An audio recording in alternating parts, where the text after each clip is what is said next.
Kejadian pasal 40. Sesudah semuanya itu terjadilah bahwa juru minuman Raja Mesir dan juru rotinya membuat kesalahan terhadap tuannya, Raja Mesir itu. Maka murkalah Firaun kepada kedua pegawai istananya, kepala juru minuman dan kepala juru roti itu. Ia menahan mereka dalam rumah kepala pengawal raja dalam penjara tempat Yusuf dikurung. Kepala pengawal raja menempatkan Yusuf bersama-sama dengan mereka untuk melayani mereka. Demikianlah mereka ditahan beberapa waktu lamanya.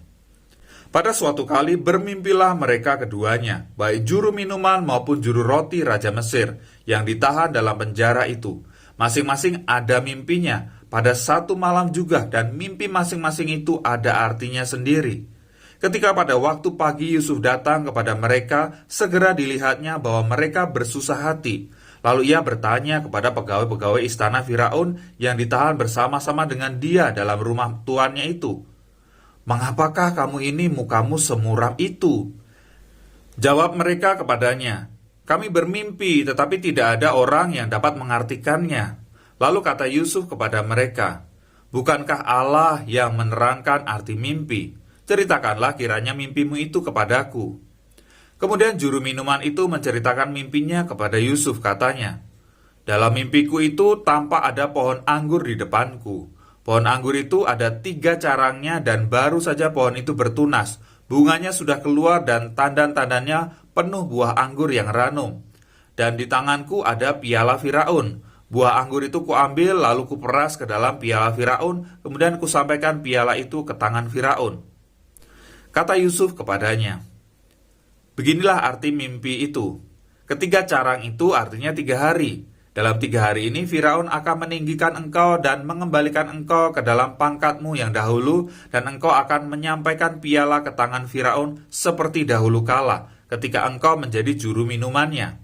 Tetapi ingatlah kepadaku apabila keadaanmu telah baik nanti. Tunjukkanlah terima kasihmu kepadaku dengan menceritakan hal ihwalku kepada Firaun, dan tolonglah keluarkan aku dari rumah ini. Sebab aku diculik begitu saja dari negeri orang Ibrani, dan di sini pun aku tidak pernah melakukan apa-apa yang menyebabkan aku layak dimasukkan ke dalam liang tutupan ini."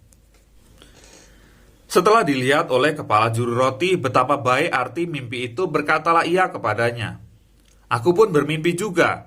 Tampak aku menjunjung 3 bakul berisi penganan. Dalam bakul atas ada berbagai-bagai makanan untuk Firaun, buatan juru roti, tetapi burung-burung memakannya dari dalam bakul yang di atas kepalaku." Yusuf menjawab, "Beginilah arti mimpi itu. Ketiga bakul itu artinya 3 hari. Dalam 3 hari ini Firaun akan meninggikan engkau tinggi ke atas dan menggantung engkau pada sebuah tiang, dan burung-burung akan memakan dagingmu dari tubuhmu."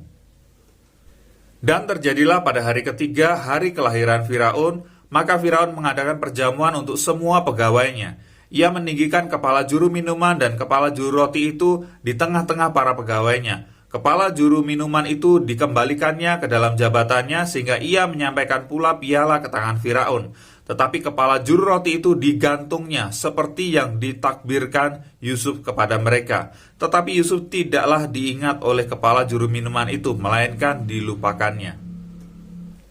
Setelah lewat 2 tahun lamanya, bermimpilah Firaun bahwa ia berdiri di tepi sungai Nil.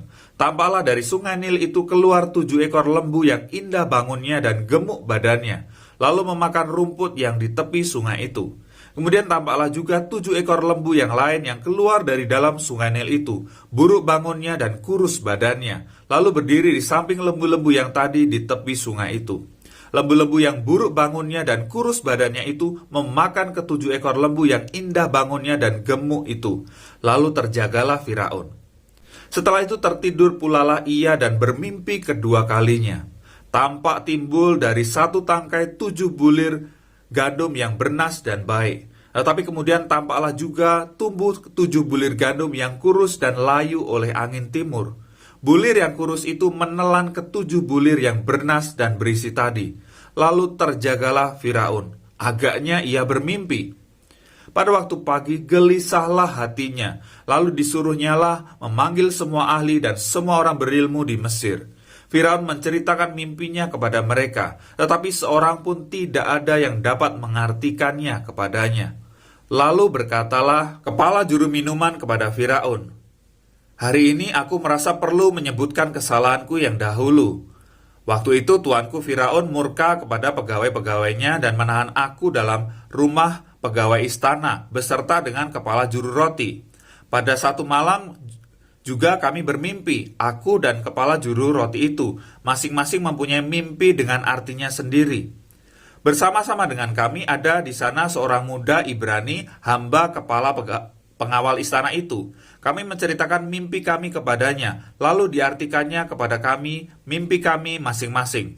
Dan seperti yang diartikannya itu kepada kami, demikianlah pula terjadi. Aku dikembalikan ke dalam pangkatku dan kepala juru roti itu digantung." Kemudian Firaun menyuruh memanggil Yusuf. Segeralah ia dikeluarkan dari tutupan. Ia bercukur dan berganti pakaian, lalu pergi menghadap Firaun. Berkatalah Firaun kepada Yusuf, "Aku telah bermimpi, dan seorang pun tidak ada yang dapat mengartikannya. Tetapi telah kudengar tentang engkau, hanya dengan mendengar mimpi saja engkau dapat mengartikannya." Yusuf menyahut Firaun, "Bukan sekali-kali aku, melainkan Allah juga yang akan memberitakan kesejahteraan kepada tuanku Firaun." Lalu berkatalah Firaun kepada Yusuf, "Dalam mimpiku itu aku berdiri di tepi sungai Nil. Lalu tampaklah dari sungai Nil itu keluar 7 ekor lembu yang gemuk badannya dan indah bentuknya, dan makan rumput yang di tepi sungai itu.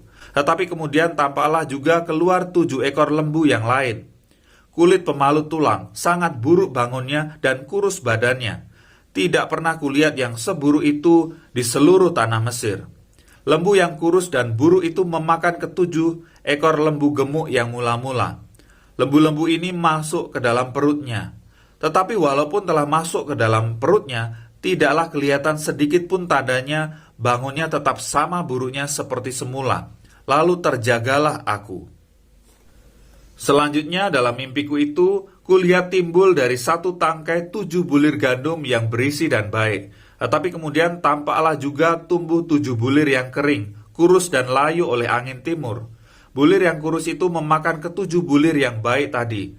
Telah kuceritakan hal ini kepada semua ahli, tetapi seorang pun tidak ada yang dapat menerangkannya kepadaku." Lalu kata Yusuf kepada Firaun, "Kedua mimpi tuanku Firaun itu sama.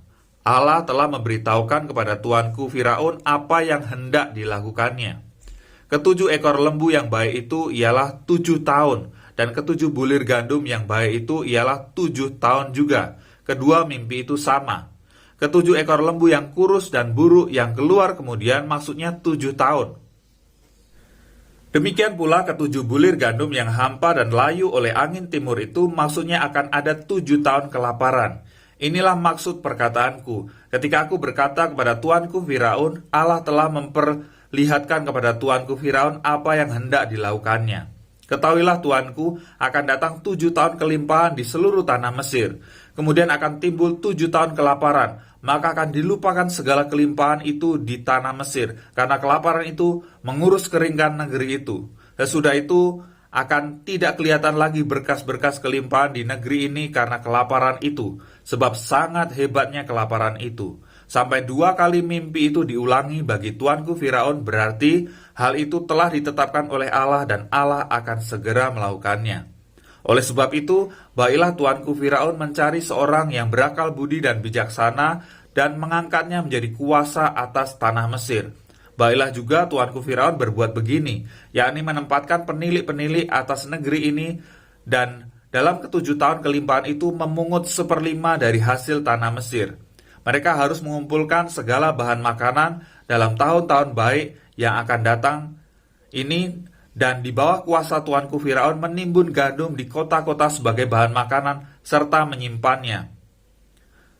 Demikian segala bahan makanan itu menjadi persediaan untuk negeri ini dalam ke-7 tahun kelaparan yang akan terjadi di tanah Mesir, supaya negeri ini jangan binasa karena kelaparan itu. Usul itu dipandang baik oleh Firaun dan oleh semua pegawainya. Lalu berkatalah Firaun kepada para pegawainya, "Mungkinkah kita mendapat orang seperti ini, seorang yang penuh dengan roh Allah? Kata Firaun kepada Yusuf, "Oleh karena Allah telah memberitahukan semuanya ini kepadamu, tidaklah ada orang yang demikian berakal budi dan bijaksana seperti engkau. Engkaulah menjadi kuasa atas istanaku, dan kepada perintahmu seluruh rakyatku akan taat. Hanya tahta inilah kelebihanku daripadamu." Demikian pembacaan kita hari ke-20 yang terambil dari Amsal pasal 2 ayat 12 sampai dengan 22, Matius pasal 14 ayat 1 sampai 21, Kejadian pasal 40 dan Kejadian 41 ayat 1 sampai dengan 40. Sampai jumpa besok, Tuhan Yesus memberkati.